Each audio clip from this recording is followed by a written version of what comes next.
많은 학생들이 수능 영어를 굉장히 열심히 공부하고도 점수가 잘 안 나온다라고 하면 그 원인 중에 수능의 특징을 잘 몰라서 그런 것들도 있거든요. 오늘 제가 수능의 특징이 어떠한 건지를 좀 정확하게 말씀드릴게요. 이 얘기를 아마 다른 데서는 많이 못 들을 겁니다. 요거는 제 자랑인데 예전에 이제 인강했었을 때 독해 강의 듣고 소리 질렀다. 왜 소리 질렀는지 좀 이해가 되실 거예요. 자, 첫 번째, 수능의 특징은 무엇이다? 괴랄하다. 노이해 지문, 도대체 뭔 얘기냐? 두 번째 특징, 괴랄하다. 노 정답 문제, 왜 지문이 다 이해가 되었는데 정답이 안 보이냐? 라는 거예요. 수능은 논리적 사고력입니다. 자, 그냥 단지 영어를 잘하는 거 가지고는 한 2등급까지는 갈 수 있는데 1등급을 받고 싶다면 논리적 사고력이 장착이 되어야 해요. 예를 들어서 거짓말은 나쁘다라는 이제 지문이 있다고 칠게요. 거짓말은 현대사회의 치부 중 하나인 탈맥락화의 산물이다. 탈맥락화? 자, 이 어떤 얘기를 보는 순간 또 그냥 뭐 내가 모르는 얘기 하는구나. 지문 읽다 보면 알게 되겠지라는 상태가 되어야 합니다.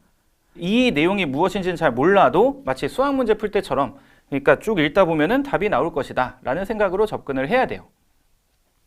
굉장히 똑똑한 분이시죠. 타일러. 수능 영어 지문 읽더니 좀 다 뭐 영어 틀렸다. 영어 많이 틀렸다. 무슨 얘기를 하려는지 모르겠는 거예요. 주제는 알겠고 대강 그냥 포인트는 알겠는데 이 타일러는 굉장히 똑똑하거든요. 통찰력도 있고 지식도 있고 엄청난 언어 능력도 그렇고 엄청난 사람인데도 불구하고 수능 영어 많이 틀렸다는 겁니다. 그럼 이분이 영어를 못해서 틀렸을까요? 문제가 이상한 걸까요? 그렇지 않습니다. 수능 영어의 특징을 아셔야 돼요. It's a high noon 이라고 하는 거는 그냥 중학교 문장. 그 다음 문장은 그냥 고등학교 뭐 1학년? 그 다음에 이게 이제 수능 지문입니다. 같은 말인데 우리 호모 사피엔스는 이게 이제 이 12시 정오이다를 이렇게도 얘기할 수 있대요. 이게 이제 수능 문장의 어떤 특징인 거죠. 자, 두 번째, 문제풀이법에 대해서도 좀 얘기를 해보겠습니다. 자, 문제풀이법이 있고요. 그일 그풀이라는 것은 그냥 읽고 그냥 풀기가 있는데 이것을 어떻게 받아들여야 되는지를 좀 말씀을 드릴게요. 일단 무술을 좀 생각을 해보겠습니다. 무술은 특정한 무술에서의 자세가 있고요. 그 다음에 자연체라고 하는 게 존재하는데 자연체라고 하는 거는 어떤 동작을 잡지 않고 그냥 쭉 이렇게 늘어뜨린 그런 상태를 자연체라고 얘기할 수 있습니다. 모든 이 무술의 동작들은 어디서 나왔나? 특정한 환경에서 나온 거예요. 이 모든 국가마다 다른 이 어떤 무술의 동작 같은 것들은 특정한 상황, 그 상황에 맞는 어떤 무술 동작이 나온 거거든요. 그러면 그 상황에서는 이거는 굉장한 어떤 이점을 발휘할 수 있겠죠. 지금까지 이렇게 살아남았더라면. 그런데 만약에 상대가 바뀌고 상황이 바뀌면 이것들이 통하지 않을 수도 있는 노릇입니다. 이 무술 자세가 바로 뭡니까? 일종의 문제풀이법이라고 생각하면 되겠습니다. 그것이 뭐 유형별 풀이든 아니면 어떤 지문 이해에 대한 내용이든 어쨌든 문제풀이법은 완전하진 않다. 그게 전부는 아니다라는 거예요.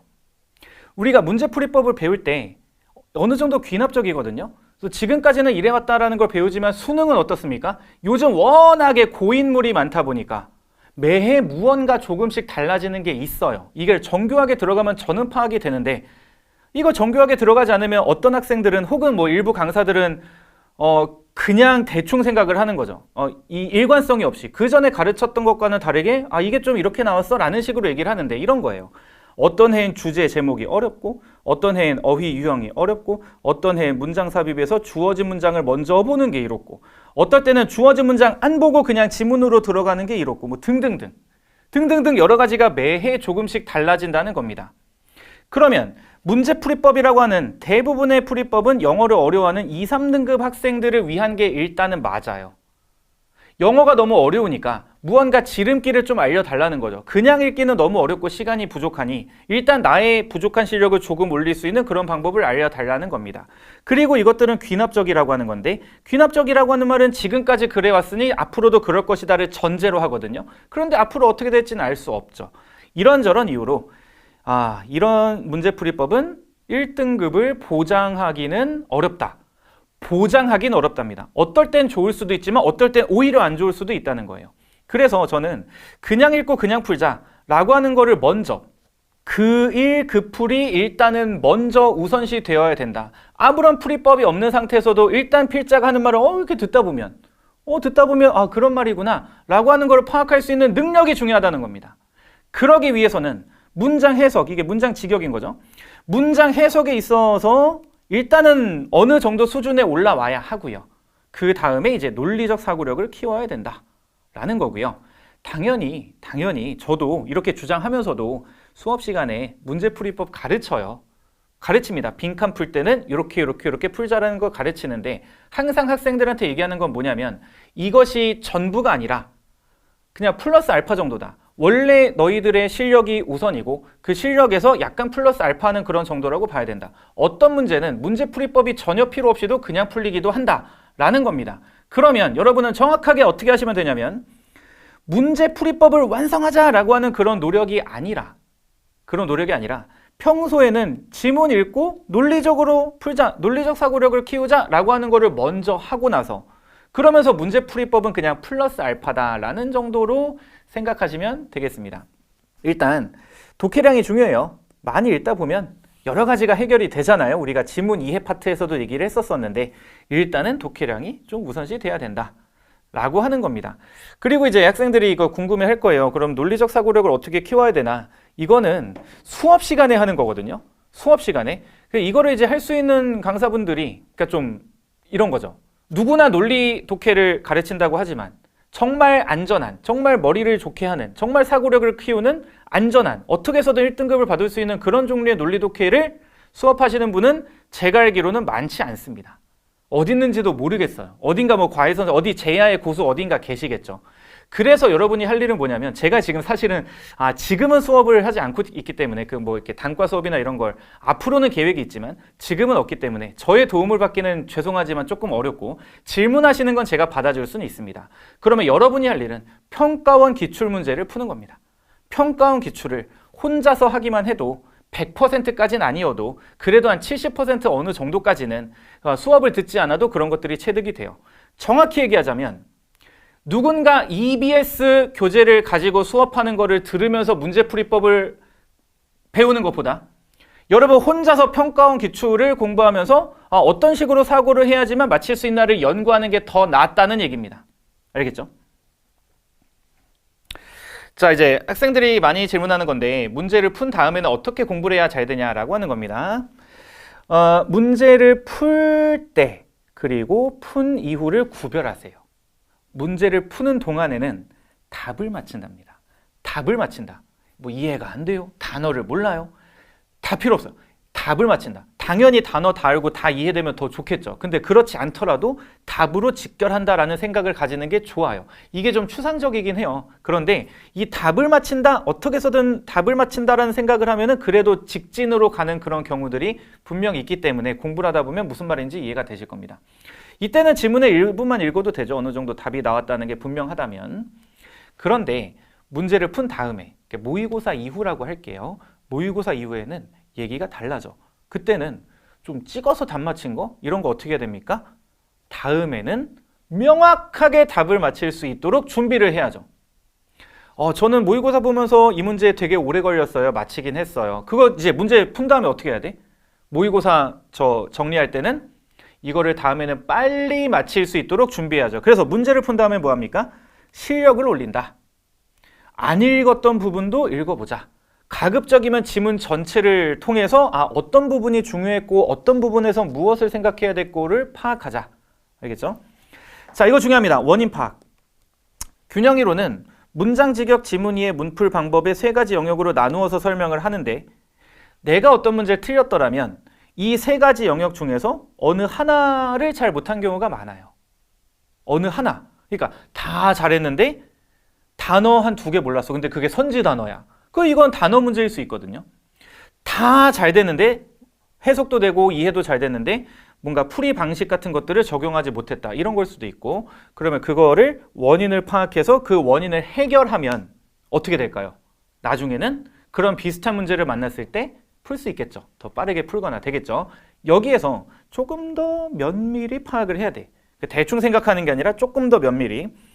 단어 구문을 모두 다 알았더라면 맞힐 수 있었을지 이렇게 생각해 볼 수도 있겠네요. 해석이 틀려서 잘못 이해했을 수도 있는 거거든요. 그러니까 무슨 얘기냐면 이 지문에서 필자가 얘기를 한 거를 나는 이해를 못했다고 생각을 한 거. 다시 말해, 지문 이해 파트, 뭔가 논지를 잘못 잡았다라고 생각했지만 알고 보니까 거기 나오는 단어의 정확한 의미를 알았었을 때 이거는 이해가 됐었을 수도 있는 거죠.